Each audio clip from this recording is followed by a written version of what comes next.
ओम नमो भगवते श्री अरविंदाय। ओम आनंदमयी चैतन्यमयी सत्यमयी परमे। आम श्री अरविंद विरचित गीता निबंधमाला ग्रंथर स्वभाव और स्वधर्म शीर्षक विषय संपर्क में आलोचना करुले। आज से संपर्क में अधिक किसी आलोचना करवा। यही अध्यायटी अष्टादश अध्याय श्रीमद्भगवत गीतार अनुसरण अवलंबन रचित। पढ़ा। श्री अरविंद कहती एठारे तीनोटी प्रस्ताव विवेच्य एवं एठारे गीता जहाँ उल्लेख करिछि तन्मध्य तीनोटी विषय निहित होइछि। प्रथमतः सकल कर्म मनुष्यर अंतर निर्धारित हेबा प्रयोजन, कारण प्रत्येक मनुष्य मध्य तार निजस्व किछि रहिछि।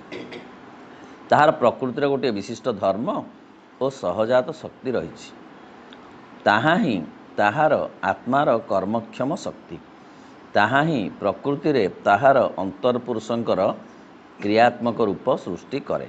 कर्मर माध्यम रे सही शक्ति को विकसित और परिपूर्णांग करिबा, निजर सामर्थ्य आचरण और जीवनधारा ताहा कार्यकारी करिबा प्रत्येक मनुष्यर यथार्थ कर्म।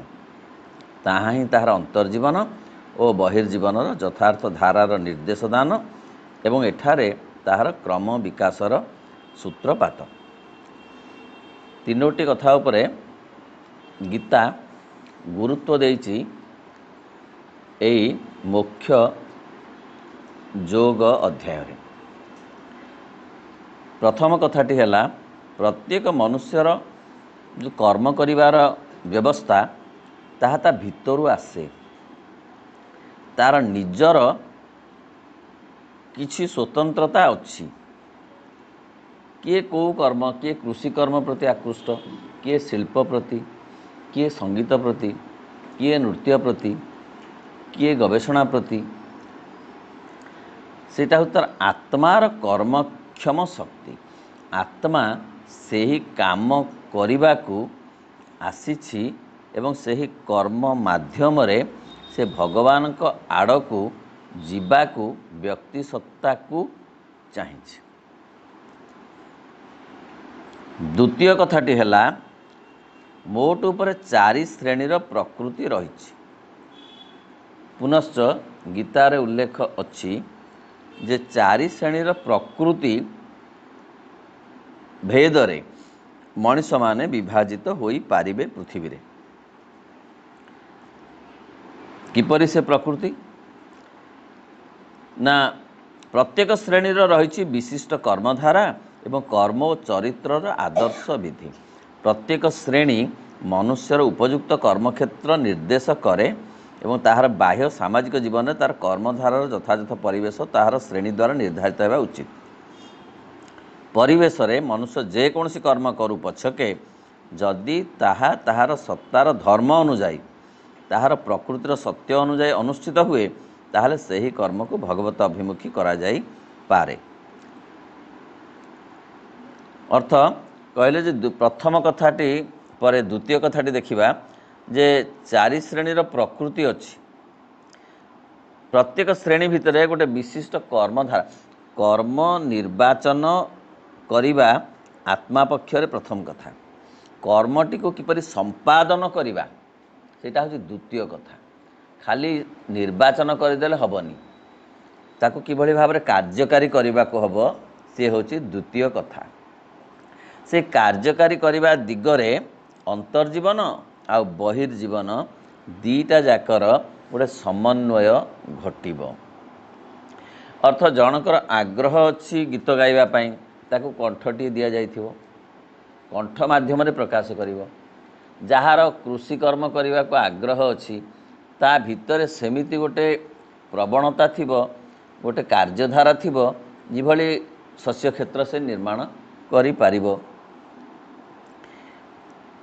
प्रत्येक श्रेणी मनुष्यर उपयुक्त कर्मक्षेत्र निर्देश करे। अत द्वितीय कथाटी है जे कर्मक्षेत्र को सजाड़िबा। तार बाह्य सामाजिक जीवन में तार कर्मधार यथायथ परिवेश तार श्रेणी द्वारा निर्धारित होगा उचित। द्वितीय तृतीय कथाटी है मनुष्य जेकोसी कर्म करू पछके कर्मरे सान बड़ नाही, कर्मरे श्रेणी विभाजन नाही बाह्य दृष्टि बा अंतर्दृष्टि। प्रत्येक कर्म भगवान को आड़ को नहीं जाई पारिबो जदि ताहा यथार्थ मनोभाव नहीं करा जाए, ताहेले ताहा भगवत उन्मुखी करा जाई पारे।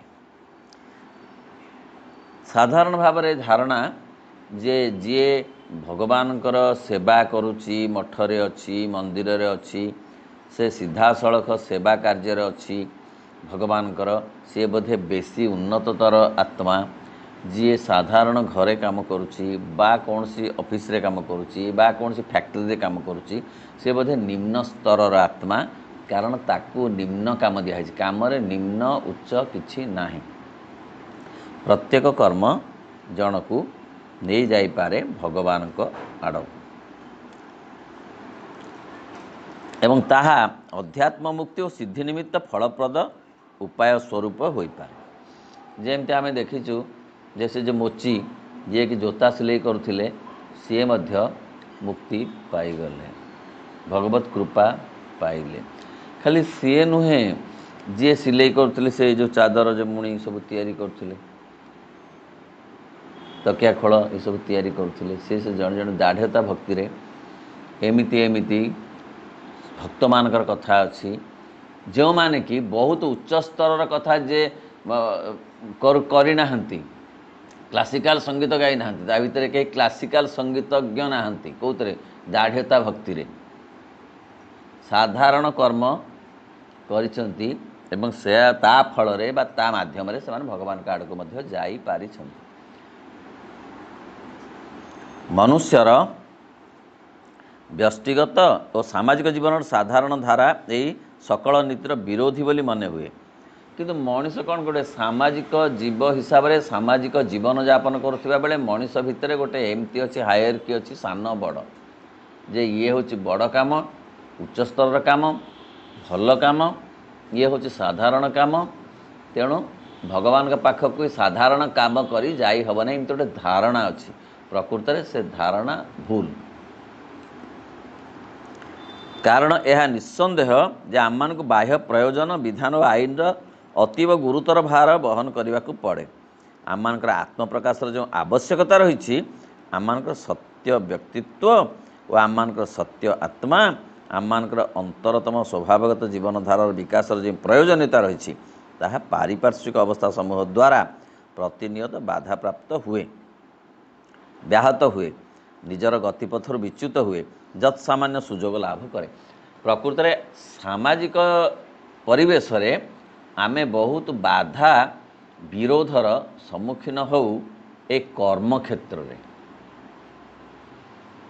आमे केते कर्म को नीच कर्म निम्न कर्म कहू, आउ केते गुड़े कर्म को कहूँ भारी उच्च स्तर कर्म। फल रे आमे बहुत विरोधर सम्मुखीन होउछु आगु को जीवाकू चेतना स्तर रे। गीता ग्रंथ रे से प्रकारर विभाजन नाही, बरं कहा जाउछि जे व्यक्ति तार स्वभाव एवं तार जो स्वधर्म अच्छी तदनुसारी जे कौनसी कर्म करू ताहा द्वारा से भगवान का आड़ को जाई पारिबो, जदि से कर्म को से यथायथ मनोभाव नहीं करे।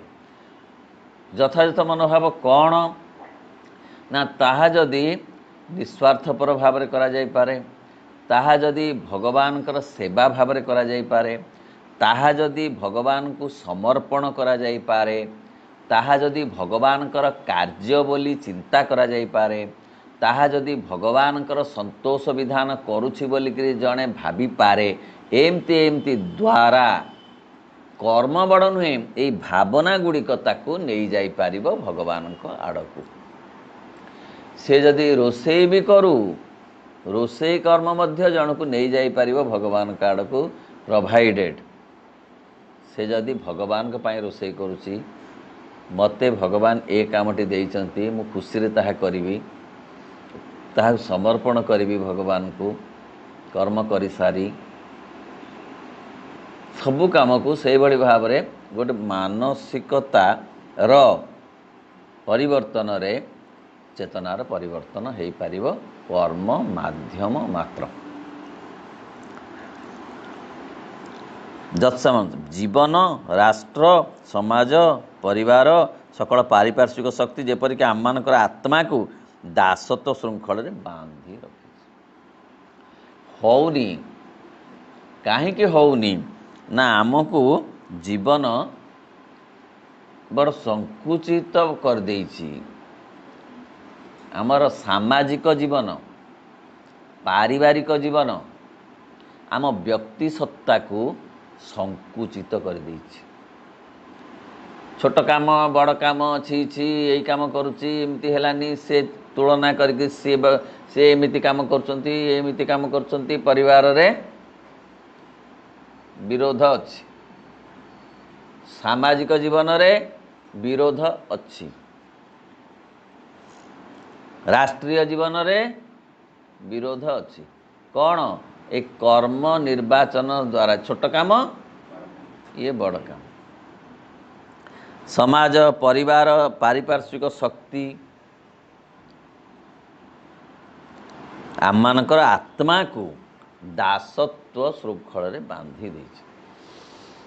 ଆମ ଆତ୍ମା ଯିଏକି ଆସିଛି ଗୋଟିଏ ବଡ଼ କାମରେ ଭଗବାନଙ୍କ ଆଡ଼କୁ ଯିବାକୁ, ପାଦେ ପାଦେ ହଉ ପଛକେ ଯିବାକୁ ଆସିଛି ଭଗବାନଙ୍କ ଆଡ଼କୁ, କିନ୍ତୁ ଯାଇପାରୁନି। କାରଣ ତାକୁ ବହୁତ ବିରୋଧ ଆସୁଛି। ପରିବାର କ୍ଷେତ୍ରରୁ, ସମାଜ କ୍ଷେତ୍ରରୁ, ରାଷ୍ଟ୍ର କ୍ଷେତ୍ରରୁ, ପରିବେଶ କ୍ଷେତ୍ରରୁ ବହୁ ପ୍ରକାର ବିରୋଧ ଆସୁଛି। କର୍ମଟା ବଡ଼ ନୁହେଁ, କର୍ମଟା ଗୋଟେ ମାଧ୍ୟମ। ଇଲେକ୍ଟ୍ରିସିଟି ସାଙ୍ଗରେ ଇଏ ବଲ୍ବଟା ଯୋଗ ହେବ। ନେଳି ତାରରେ ହେଲେ ହେବ, ନାଲି ତାରରେ ହେବ, ହଳଦିଆ ତାରରେ ହେଲେ ବି ହେବ। କିନ୍ତୁ ପରିବେଶ କହୁଛି କେବଳ ନେଳି ତାର ତାଙ୍କର ଲାଗିଛି। ଯଦି ତୁମେ ନେଳି ତାର ନ ଆଣିଲ ତମେ ଛି, ତମେ ଜମାରୁ ଯୋଗ୍ୟ।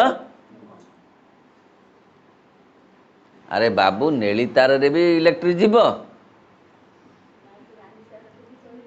ନାଲି ତାରରେ ବି ଯିବ, ହଳଦିଆ ତାରରେ ବି ଯିବ। ନାଇଁ ତାଙ୍କର ଆସିଛି ନେଳି ତାରରେ ଯାଉଛି, ଭଲ ଜଳୁଛି,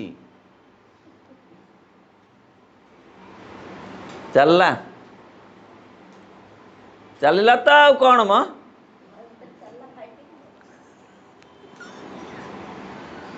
ଅପା ଠିକ ବୁଝୁଛ।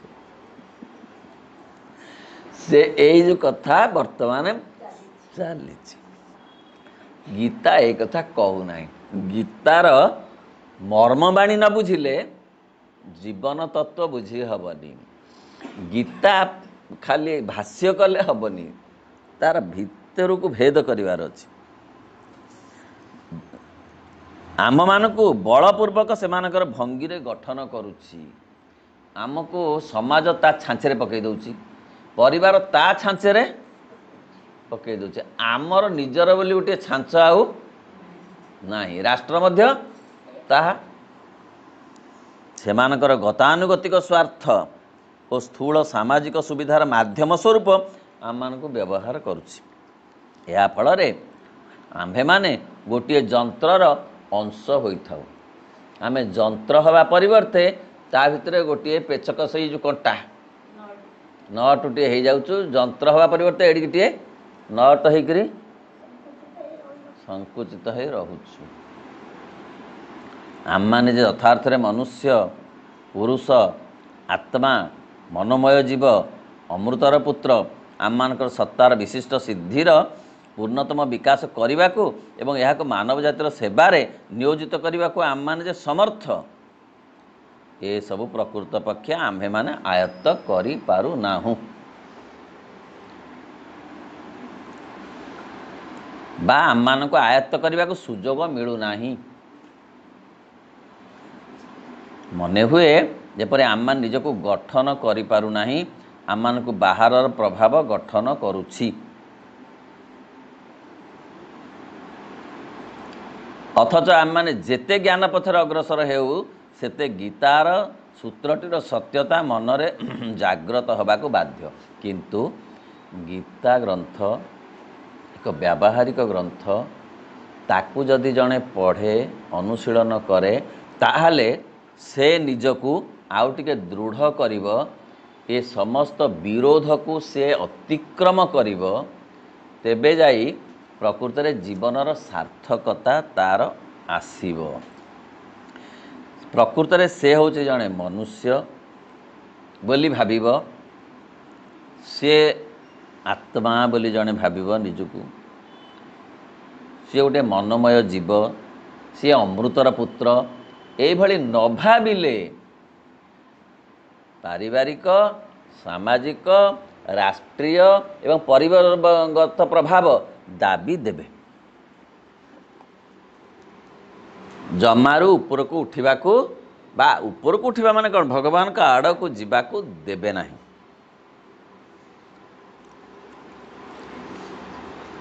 ଅଥଚ ତେଣୁ ଶିଶୁର ଶିକ୍ଷା ପ୍ରଣାଳୀ ଏପରି ହେବା ଉଚିତ ଯଦ୍ୱାରା ତାହାର ପ୍ରକୃତି ମଧ୍ୟରେ ସର୍ବାପେକ୍ଷା ଉତ୍କୃଷ୍ଟ, ସର୍ବାପେକ୍ଷା ଶକ୍ତିମାନ, ସର୍ବାପେକ୍ଷା ଅନ୍ତରଙ୍ଗ ଓ ଜୀବନ୍ତ ଯାହା କିଛି ଅଛି ତାହା ପ୍ରକାଶିତ ହୋଇପାରେ।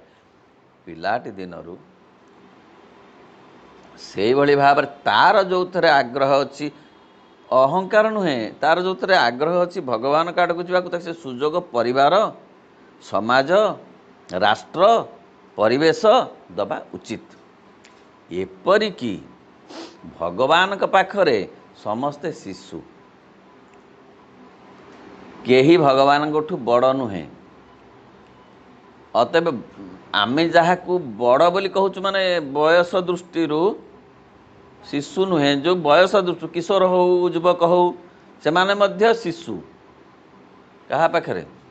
ଭଗବାନଙ୍କ ପାଖରେ। ସେମାନେ ନିଜକୁ ମଧ୍ୟ ତାଙ୍କ ଭିତରେ ଯାହା ଉତ୍କର୍ଷ କଥା ଅଛି, ଉତ୍କୃଷ୍ଟ କଥା ଅଛି, ଶକ୍ତିମାନ କଥା ଅଛି, ତାକୁ ସେମାନେ ପ୍ରକଟ କରିବାକୁ ଚାହିଁବା ଦରକାର, ଏ ଚାପରେ ଦବି ନ ଯାଇ। ମନୁଷ୍ୟର କର୍ମ ଓ ବିକାଶ ଧାରା ଯେଉଁ ରୂପାଦର୍ଶରେ ଗଠିତ ହେବ, ତାହା ଯେପରି ତାହାର ସହଜାତ ଗୁଣ ଓ ଶକ୍ତିର ରୂପାୟଣ ହୁଏ। ସେ ଯେଉଁ ସହଜାତ ଗୁଣ ଧରିକିରି ଆସିଛି, ତାର ବିକାଶ କରିବା ପରିବାରର କାମ, ସମାଜର କାମ, ରାଷ୍ଟ୍ରର କାମ, ପରିବେଶର ମଧ୍ୟ ତାହା ଦାୟିତ୍ୱ। କିନ୍ତୁ ହଉ ନାହିଁ, ଚାପି ହେଇକିରି ସଂକୁଚିତ ହେଇ ଆତ୍ମାଟି ରହିଯାଉଛି। ଯେଉଁ ବ୍ୟକ୍ତି ଶିଶୁକୁ ନୂତନ ବିଷୟରେ ଜ୍ଞାନାର୍ଜନ କରିବାକୁ ହେବ, ଶିଶୁକୁ ଅର୍ଥ ଏଇ ଖାଲି ଶିଶୁ ନୁହେଁ, ବ୍ୟକ୍ତିକୁ, କିନ୍ତୁ ତାହାର ନିଜସ୍ୱ ବିକଶିତ ସ୍ୱରୂପ ସହଜାତ ଶକ୍ତିର ଭିତ୍ତିରେ ଉତ୍କୃଷ୍ଟ ରୂପେ ଜୀବନ୍ତ ଭାବେ ସେସବୁକୁ ଅର୍ଜନ କରିପାରିବ। ଏହା ଅତ୍ୟନ୍ତ ଗୁରୁତ୍ୱପୂର୍ଣ୍ଣ କଥା ଯେ ପ୍ରତ୍ୟେକ ବ୍ୟକ୍ତି ଆସିଛନ୍ତି ଭଗବାନଙ୍କ ଆଡ଼କୁ ଯିବାକୁ ଗୋଟିଏ ଜନ୍ମ ମାଧ୍ୟମରେ। ଦାବି ହୋଇଗଲେ ତାଙ୍କର ଗତି ମନ୍ଥର ହୋଇଯିବ, ଅଟକି ଯାଇପାରେ ମଧ୍ୟ। ତାହେଲେ ଜୀବନର ସାର୍ଥକତା ରହିବ ନାହିଁ।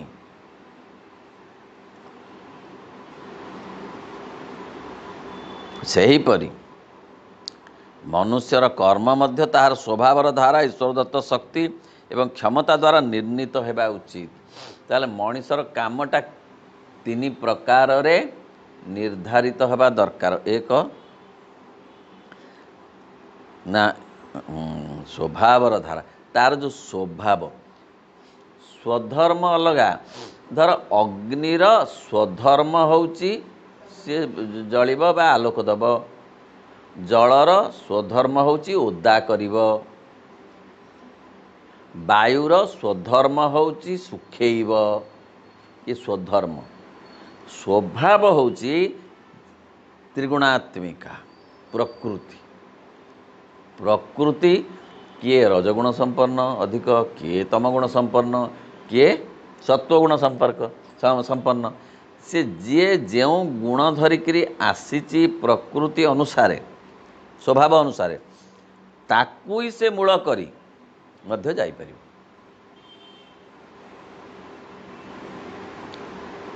तम गुण को मध्य माध्यम करी जाई हबो किपरि ना लोभ गोटे तम गुण। जदि भगवानकर भजन सुनिबा को लोभ आसुची, जदि भगवान को दर्शन करने को लोभ आसुची, ताले लोभटा मध्य कार्यकारी हैला कि नहीं?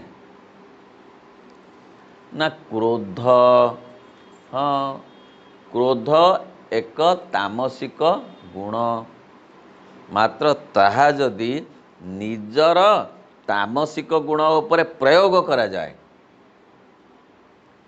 क्रोधटा को बाहर प्रयोग न करी जदि निज उपर जने प्रयोग करे, मु कहीं क्रोधी होउची, मु कहीं टिके कथा रागी जाउची, ताले ता क्रोध ता निज उपरे प्रयोग करी ताको रेक्टिफाई कला कि नहीं? कला कि नहीं?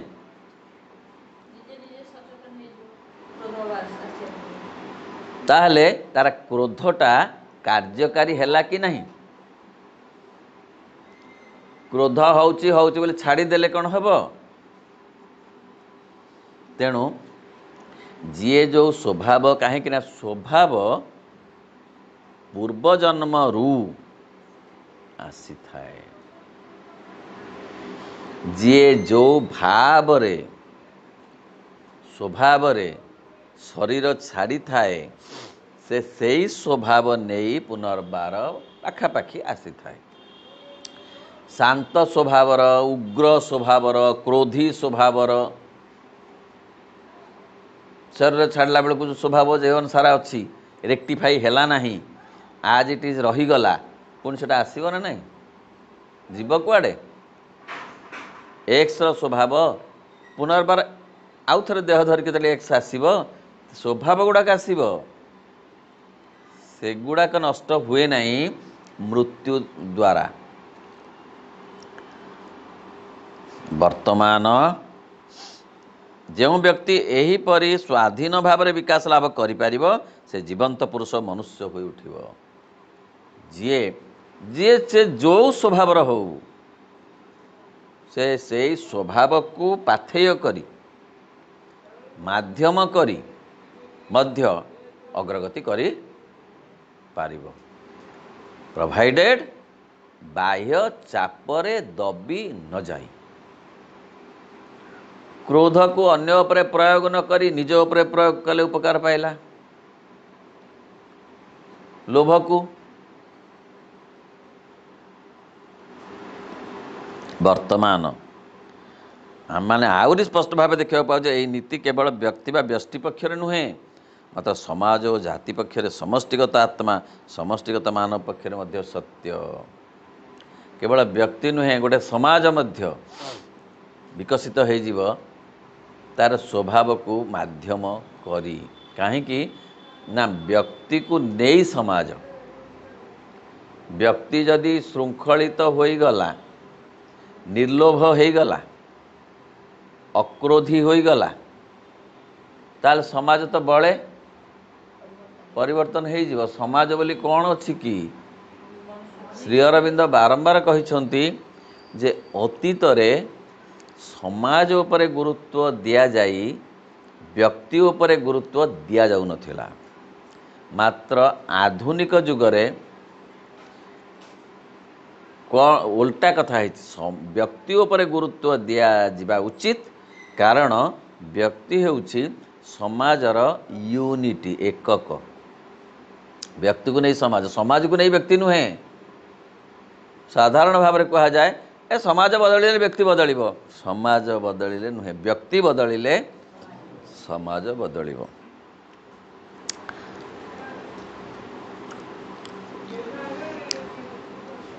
एहार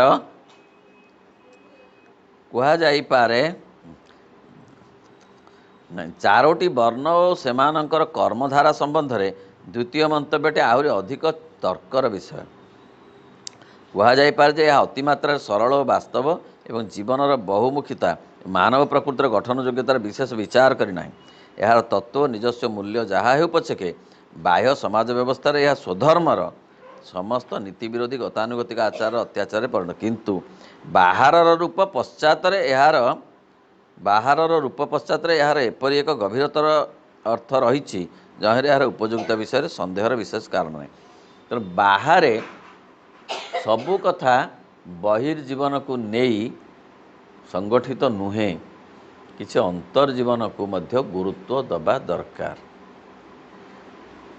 अंतर्जीवन अर्थ ता भितरे जो कथा अच्छी आत्मिक स्तर रे बा उच्च मनर स्तर रे ता भितर किसी गोटे अंतर्जीवन मनुष्यर अच्छी बहिर्जीवन 5टा इंद्रिय को नहीं गठित अंतर्जीवन 6ठ इंद्रिय सहित आउ किसी चेतना को नहीं गठित अंतर्जीवन इनर लाइफ गोटे अच्छी आउटर लाइफ गोटे अच्छी तेणु इनर लाइफ उपरे गुरुत्व दबाकू पड़िबो भगवान का आड़ को जीवापाई आउटर लाइफ कथा कहिले कर्म माध्यम रे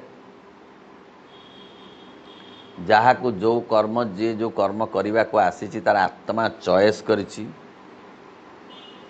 से कर्म होची बहिर्जीवन बाहर कर्म किंतु भितर गोटे अंतर्जीवन अच्छी से कर्म को किभली भाव से करिबो बा से कर्म को किपरि ग्रहण करिबो कर्म को किपरि निवेदन करिबो कर्म को किपरि समर्पण करिबो एगुड़ा एक अंतर्जीवन कथा खाली गुड़े बाहर कर्म गुड़े करिगले आत्मा आसी गुड़े कर्म करिगले ताहा परिपूर्ण हब नाही बहिर्जीवन सहित अंतर्जीवनर मिश्रण दरकार किंतु बाहर रूप पश्चात यार एपरी एक गभीरतर अर्थ रही जहाँ यार उपयोगिता विषय सन्देहर विशेष कारण नाही भीतर बाहर एकाठी हवा दरकार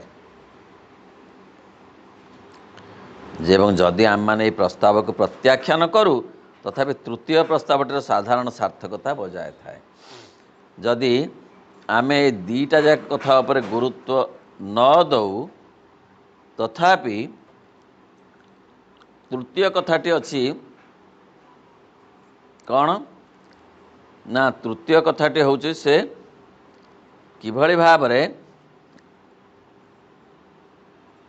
जीव तृतीय कथाटी लिखाई परिशेष मनुष्य जेकोसी कर्म करू पछके जदि ताहा बाहर सत्तार धर्म अनुजाई तार प्रकृतिर सत्य अनुजाई जदि प्रकृत में से जीवाकू चाहूथिबो आगकू ताले से जहा काम करू तार अंतर्जीवन जेपरी हो तार बहिर्जीवन जेपरी हो तार अभिप्सा जदि प्रबल थिबो ताहले ताकू बहिर्जीवन आउ अंतर्जीवन एमाने मिसिकिरी नहीं जिबे जदिबा बहिर्जीवन आउ अंतर्जीवन विशेष सहायता न करंती तेबे मध्य तार अभिप्सा बल रे से जाई पारिबो अर्थ कुहागला जदि तुमको पारिवारिक सामाजिक राष्ट्रीय सहयोग मिलूना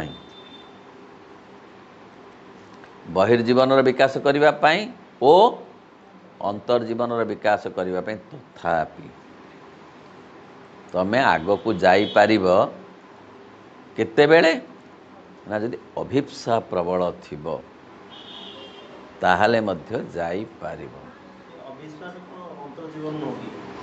ना अभिप्सा ए सबू को ठेलिकी आगू जापर जे सी बुझी पारिबो जे मते विरोध करा जाउची मु विरोधर प्रतिवाद न करी विरोध को अतिक्रम करी मोर अभिप्सा बल रे बुझी होची विरोध को प्रतिवाद करी प्रतिरोध करी नुहे से विरोध को तांक पाखरे रखी तांक पाद तले थोई निज अभिप्सा को बढ़ेले जे मते एमती परिवेश मिली किंतु मु चाहूँगी जीवापाई चेतनार आग को मते तमें नियो हाँ करवा बड़े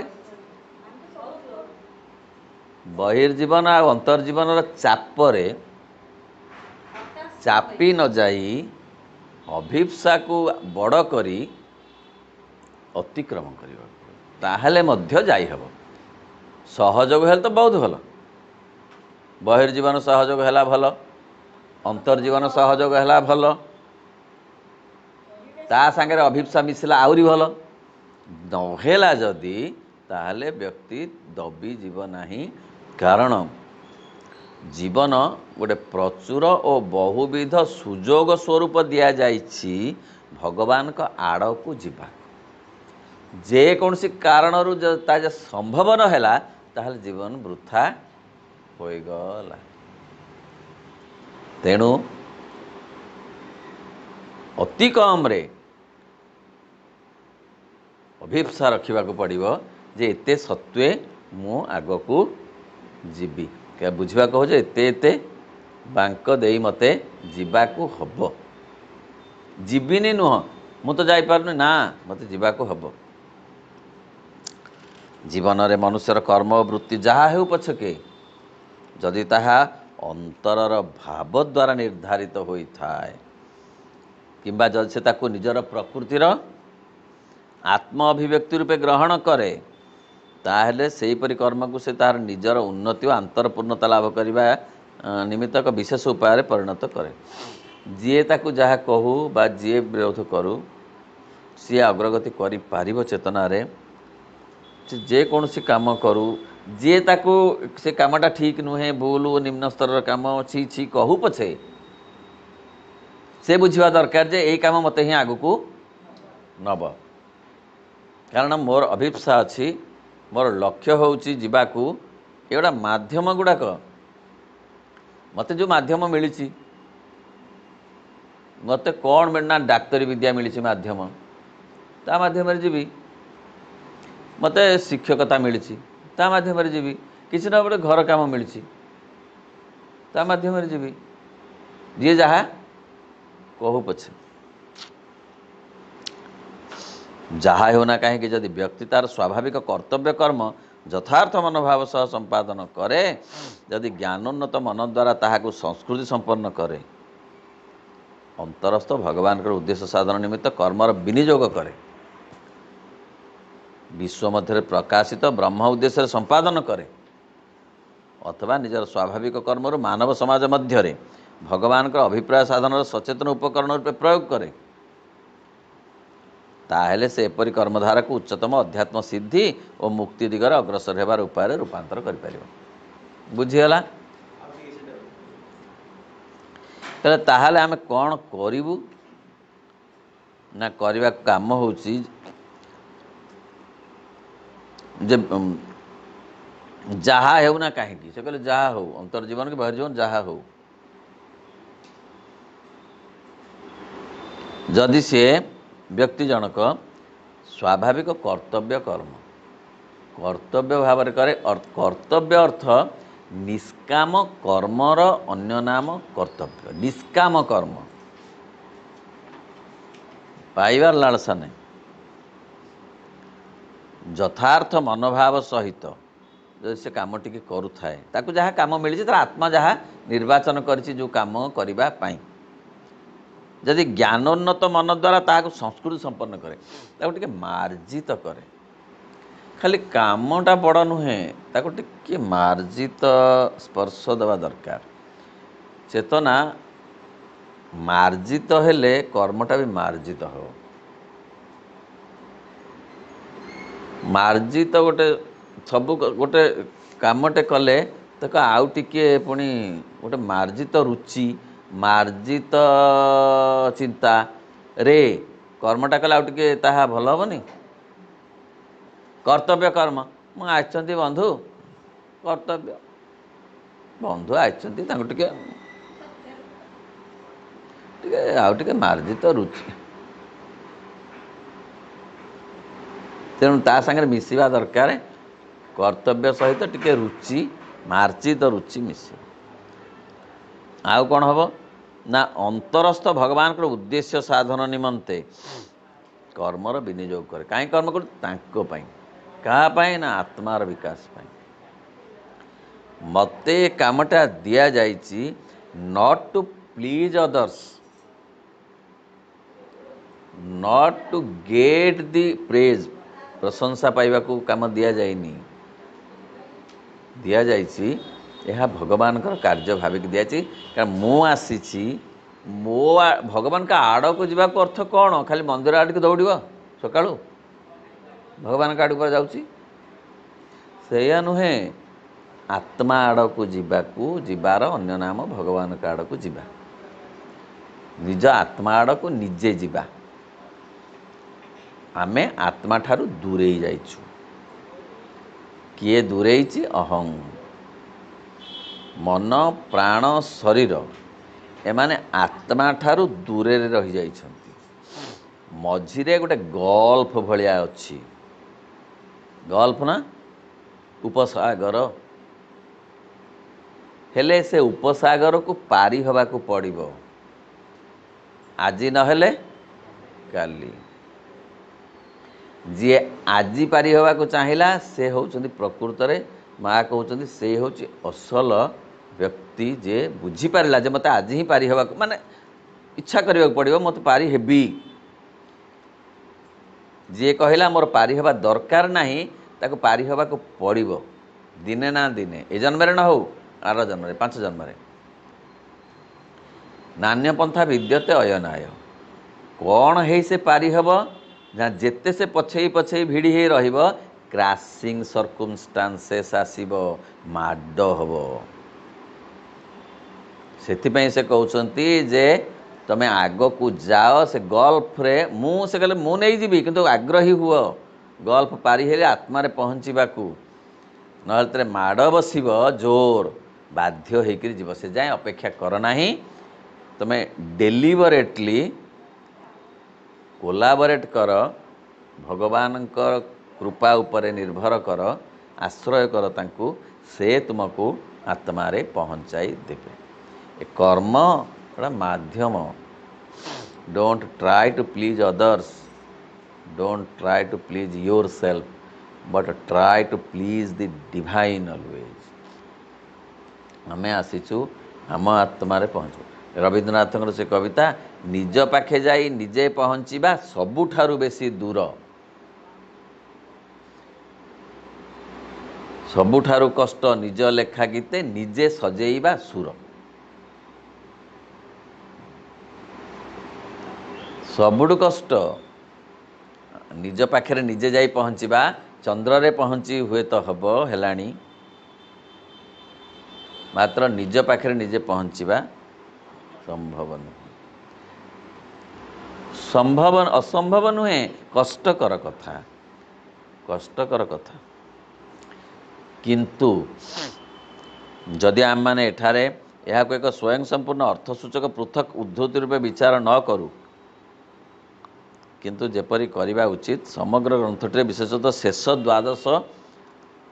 12ଟି ଅଧ୍ୟାୟରେ ଯାହା ବର୍ଣ୍ଣିତ ହୋଇଛି ତାହା ସହିତ ସଂଯୁକ୍ତ କରି ଅଂଶଟିକୁ ଗ୍ରହଣ ଓ ବିଚାର କରୁ, ତାହେଲେ ଏଠାରେ ଗୀତା ଶିକ୍ଷାର ଆହୁରି ଗଭୀରତର ଅର୍ଥର ପରିଚୟ ଆମେମାନେ ଲାଭ କରୁ।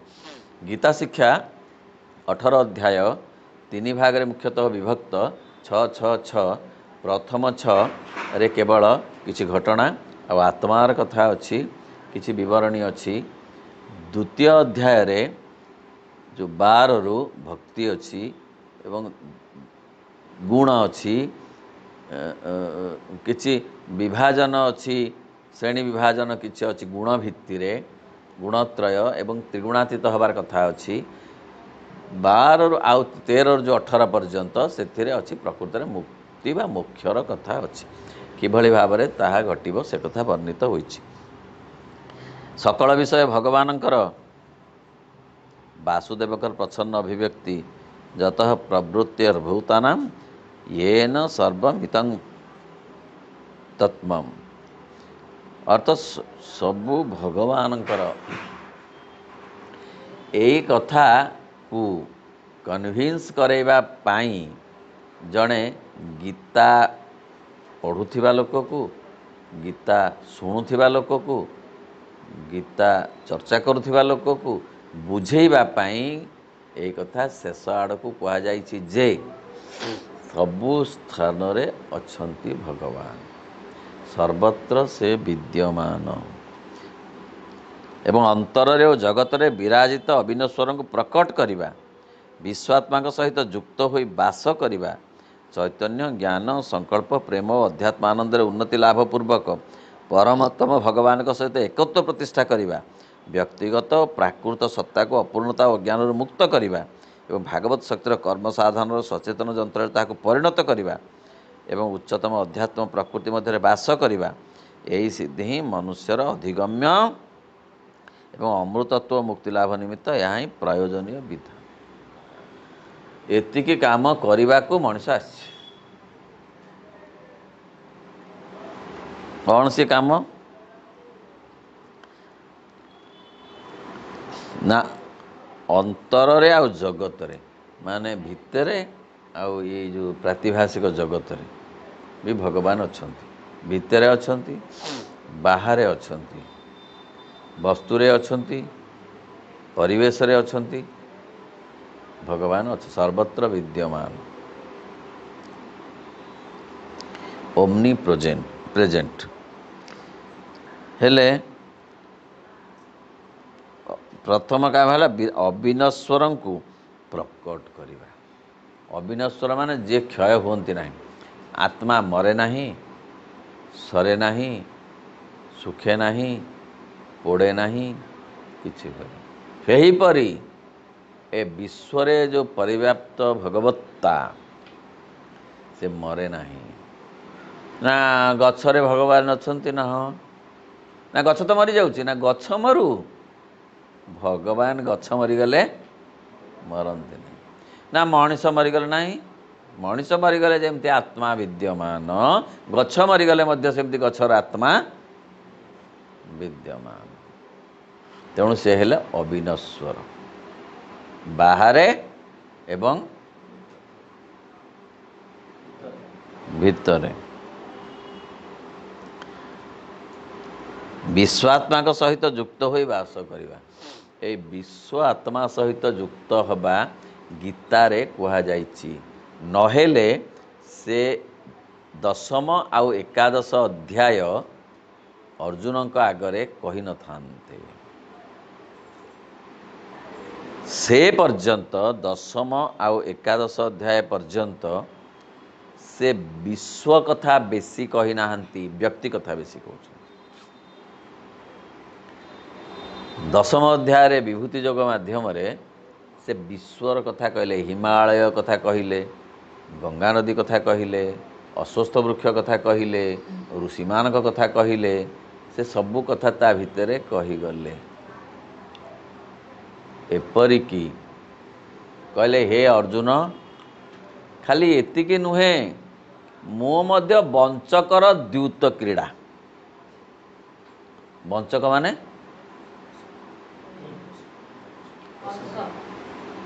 ठक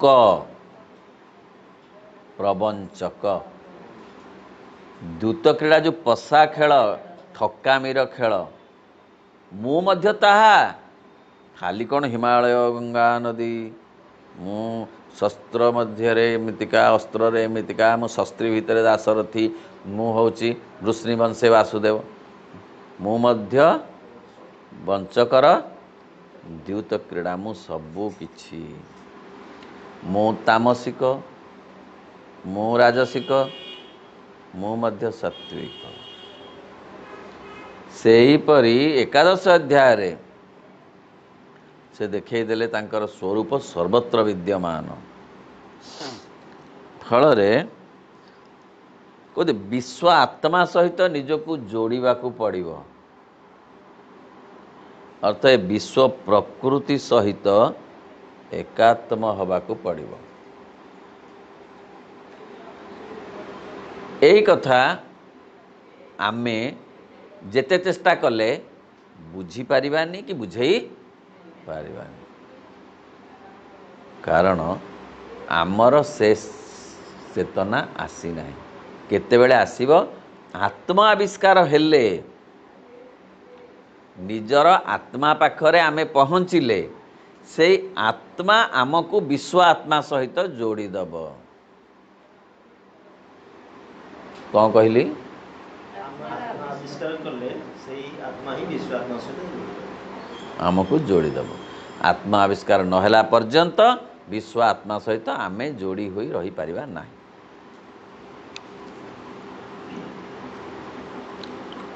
व्यक्तिगत वासुदेवंकर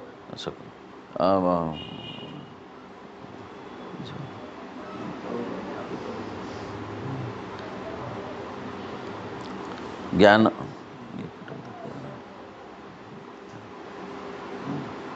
मध्य जन हाँ ज्ञान संकल्प लाभ तेणु आमर अंतर विश्वास चैतन्य ज्ञान संकल्प प्रेम अध्यात्म आनंद एतक दरकार चेतना दरकार। कौन चेतना? व्यक्ति चेतना विकसित हवा दरकार। चेतना न बढ़िले आत्मा आविष्कार हबनी। आत्मा आविष्कार पाई चेतना बढ़े। चेतना बढ़िया दरकार कौन अर्थ? आम भितर जो संकुचित चिंता चेतना अच्छी जे सब आमर मु मोर एड़ा सब संकुचित व्यक्ति चेतना बढ़ेबा को पड़िबो। मो मोर नुहे तांकर भगवानंकर मो नुहे से मते चलाउछंती से मते निदर उठाउछंती से मते निद रे निद्रा दउछंती से मते कर्म चंचल करुछंती से मु नुहे। व्यक्ति चेतना बढ़िबार बाट होउची मु जगारे से लेखिबा मोर जगारे तांकर लेखिबा।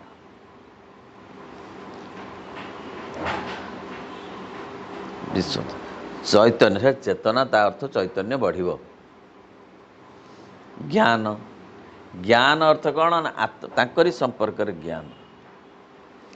संकल्प जे मु आसीची से काम ना बहुत बाधा आसू आसब आसूची तो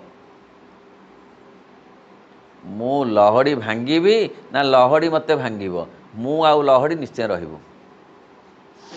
मोर लहड़ी सांगे साक्षात हम ही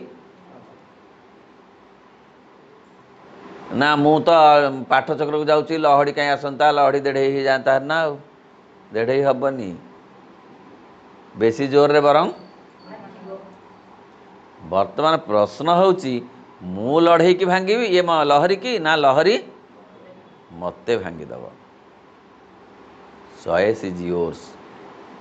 संकल्प मु लड़े की ये लहरी की भांगी। प्रेम प्रतिटी शब्द ना ओ गभीर को माध्यम रे लहड़ी की भांगी विरोध कर नुहे संघर्ष कर नुहे प्रेम माध्यम रे श्रद्धा माध्यम रे ओ आसीची असुविधा माँ कहते असुविधा विषय रे भाव नाही। असुविधा भाविब जे तुमे ताको आवाहन करुछ फल रे से काया विस्तार करिवो। हाँ आसीची माँ असुविधा आसीची मु ताको अतिक्रम करने को चाहे आपण मते शक्ति दियो। प्रेम माध्यम तो मैंने असुविधा को मध्य श्रद्धा करने को पड़िबो। अशांति की श्रद्धा कले अशांति शांति रे परिणत हो जिवो।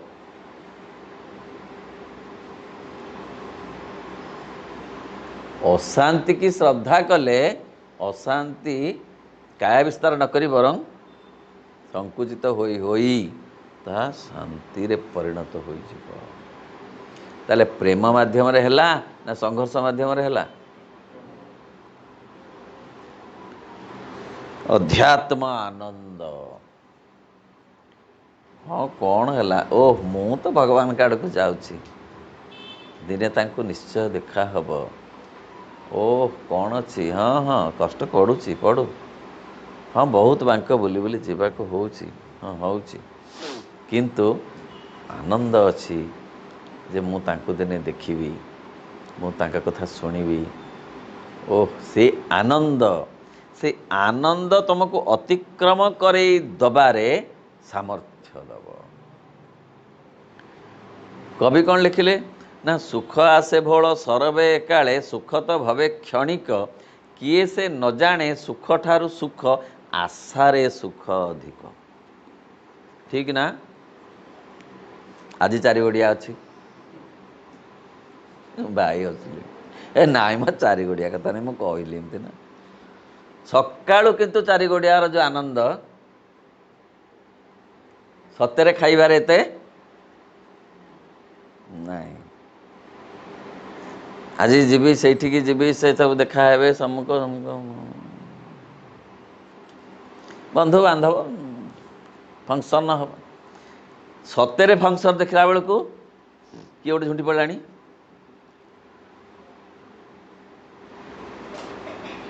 जोटा भावना थिला सेटा ठीक भाव में परिणत न हो पारे मात्र ताहा ठारू से परिवेशर प्रभाव ठारू आशार प्रभावटा बेसी ना नहीं।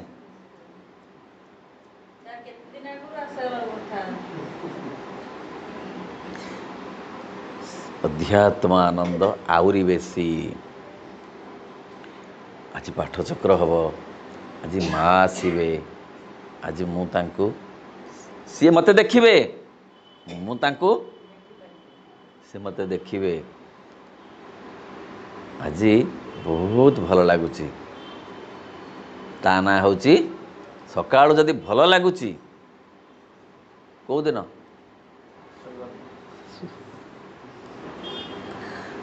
सोमवार दिन जदि भल लगुच सकाळु हाँ मैं आज कष्ट पड़े पढ़ू कौन कष्ट माँ आज बासवे माँ मत आज देखिए मो माँ को आज टिके शुणिबी तांक कथा अध्यात्म आनंद से आनंद अतिक्रम करनब दिन जाकर जेते कष्ट। ठीक ना भूल अपा बड़पाटे कहना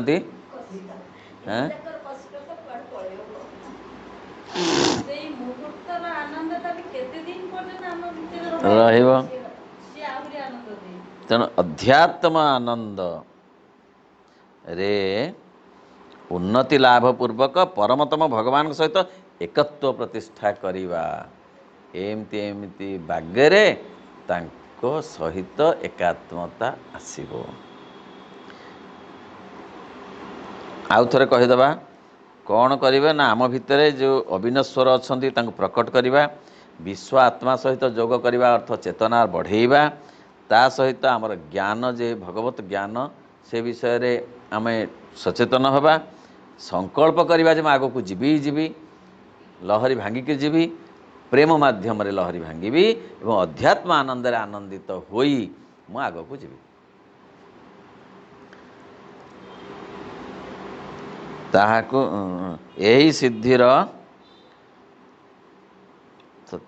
उच्चतम अध्यात्म प्रकृति मध्य वास करवा यही सिद्धि ही मनुष्यर अधिगम्य एवं अमृतत्व मुक्ति लाभ में प्रयोजनीय विधान किंतु जे पर्यंत आम्भे माने वस्तुतः प्राकृत अज्ञान द्वारा आवृत रहीछु अहंग्र कारागार रे जीव बंदी हो रही परिवेश द्वारा अभिभूत अवरुद्ध अविरत आक्रांत तथा विशिष्ट आदर्श रे गठित होउछि प्रकृतिर जंत्रवत क्रियार आयताधीन रही आंभ मानकर निगूढ़ अध्यात्म शक्ति आत्म प्रतिष्ठा विच्छिन्न हो रही से पर्यंत यह किपर हो पार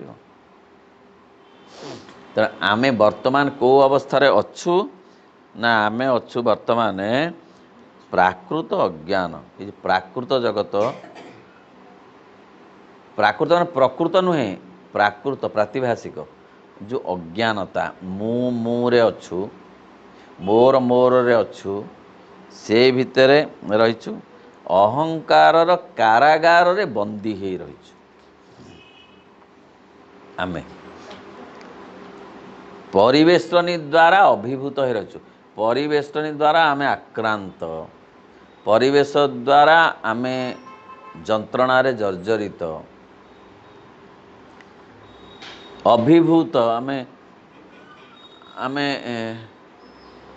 आमे निजको मध्य बुझी पारुनु आमे कि मैसमराइज हो जाइए कौन हो जाइए माने आमे किसी बुझी भी पारुनु ता भितर एमती हो जाइए जे आमे जेमती ता भितर आउ से निजको आ ठौरे पारुनु कौटी अच्छी कौन करुच्ची केमती कौन से आमको एमती आक्रांत कर किए परिवेश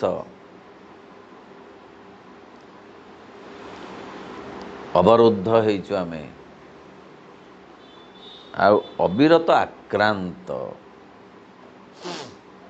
परिवेश द्वारा अविरत आक्रांत दिन आक्रांत राति आक्रांत खरा दिन आक्रांत वर्षा दिन आक्रांत आक्रांत होई होई जीवन कटि जाउछ को आक्रांत ना परिवेशगत जो आक्रांत प्रकृतिर जंत्रवत क्रियार आयत्ताधीन प्रकृति भी जंत्र करिछि प्रकृति जे जंत्र करी आमको त्रिगुण रज्जु हस्ते धरी मृगी नचाए सी नचौछ ताठू केमिति आमे मुकुलिबु से चिंता आमर आसी पारु नाही न आसीबा पर्यंत किछि हे परिबो से एमती जन्म पर जन्म बीती जीव लहड़ी भांगी भांगी आमको भांगुथिब लहड़ी थरे भांगिले दूर को नहीं जाउथिब पुणी समुद्र कूल को आसला बेलू पुणी लहड़ी से आमको दूर को नहीं जाउथिब लहड़ी भांगिले सिना आम आगु को जीवु लहड़ी आमको भांगिले आम पछु को जीवु तेणु ये चर्चार लक्ष्य कौन ना आमे आउ लहड़ी रहिबे आमे लहड़ी की भांगीबू ना लहड़ी आमको भांगीबो आमे लहड़ी की भांगीबको पड़िबो न हेले किंतु विरोध रे नुहे संघर्ष रे नुहे कलिकजिया नुहे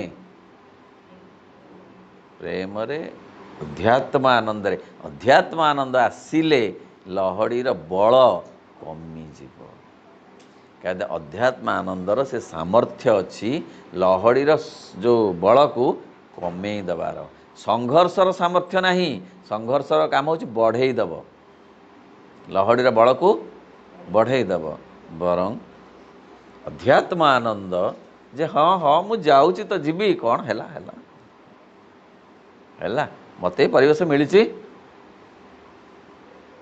ठीक अच्छे मोर काम होची ताको अतिक्रम करी करी आगु को जीवा एवं आगु को जीवा ही मो जीवनर सार्थकता ओम नमो भगवते श्री अरविंदाय ओम आनंदमयी चैतन्यमयी सत्यमयी परमे।